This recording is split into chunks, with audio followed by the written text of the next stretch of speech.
them directly or supplies to them indirectly, as make some of us, with a heart to put some seeds out or put some food out for them. It's so wonderful. This always reminds me, we used to have squirrels coming to our door because we feed them. We give them some nuts, some bread every day. And when we don't come out to feed them, you see them kind of knocking on the door with their paws. They're asking for the risk. They're asking that we provide to them because they know they're entitled to it.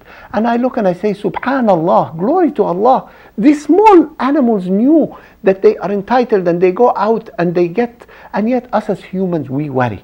We worry about where are we going to get from, rather than put our faith in Allah subhanahu wa ta'ala, put our faith in God and know He will provide to us. That's like He is providing to everything else.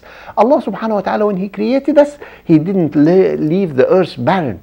Subhanallah, there is food for us and He provided for us.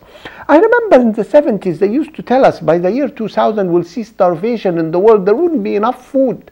And yet, subhanallah, the wonder of Allah subhanahu wa ta'ala, He gave us the technology and the science that there is more food. I see more food today around the world, wherever I go, than there ever was. Why? Because Allah subhanahu wa ta'ala, when He created us, He would not leave us. He provided for us and make sure we're provided for. But just like as this bird says, and yet we bow. They bow to somebody other than Allah, rather than bowing and saying Alhamdulillah and thank you to Allah subhanahu wa ta'ala.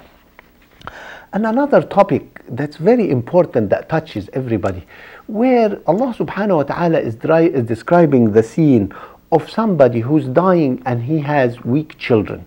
And when we say weak children, they could be young children, they could be weak in Iman, they could be, which is their face, they could be sick, older but sick and cannot provide for themselves. And we know, like parents, we worry about these children. So Allah subhanahu wa ta'ala is describing this scene in Surah An-Nisa, where He says, وَلَيَخْشَى الَّذِينَ لَوْ تَرَكُوا مِنْ خَلْفِهِمْ ذُرِّيَّةٌ ضَعَافًا خَافُوا عَلَيْهِمْ فَلْيَتَّقُوا اللَّهَ وَلْيَقُولُوا قَوْلًا سَدِيدًا. Those who has weak children or weak ancestors, weak descendants, and they are worried about them, what is the solution? Most of us say, let's buy more insurance, let's invest in more real estate, and so we leave it to them. And there is nothing wrong with this. But the most important part is فَلْيَتَّقُوا اللَّهِ, observe Allah and fear Allah and say the right things. And based on this, Allah subhanahu wa ta'ala will take your children. Because here we could amass a lot of wealth to leave it to their children. And how many of us have seen cases where somebody passed away and left a lot of money for the children, and the children spend it on drugs, spending on nonsense, and quickly it goes away. Why? Because this person, when he left, he did not leave the most important thing, which is taqwallah, observing Allah and knowing Allah and fearing Allah, and this, it happens. And another example in the Quran, Allah subhanahu wa ta'ala gave us the example of two orphans, and they had a treasure that was hidden for them under a wall, and Allah subhanahu wa ta'ala had said, Prophet Moses, and send another great man, two great people going to protect the treasure for these two orphans. And why? Allah subhanahu wa ta'ala says in the Quran, وَكَانَ أَبُوهُمَا صَالِحًا. Their father was a good man. And because their father was a good man, and as this ayah says, he feared and watched and observed Allah and said the right things, Allah subhanahu wa ta'ala sent these two great men to protect the inheritance of these children. And it says when they grow up, they will find the treasure and they can spend it. Subhanallah. So when we're worried about our children, the first thing is we know we observe Allah and watch Allah. And Allah subhanahu wa ta'ala describes this scene in another ayah, subhanallah, in Surah Al-Baqarah.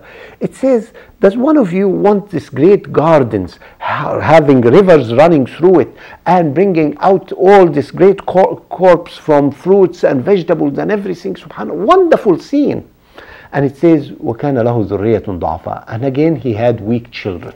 This weakness could be in iman and faith, weakness in health, or the young helpless, whatever it is. وَأَصَابَهُ الْكِبَرُ. And then all of a sudden it says he got older. And it describes أَصَابَهُ as if he got infected with a disease. And if you ask most of us as we get older, we look behind, where did all the years go? It's as if happened all of a sudden.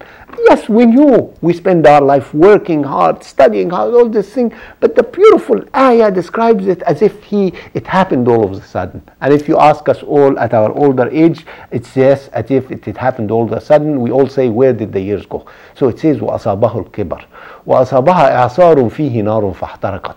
And then came a lightning and burned this garden, and there is nothing left.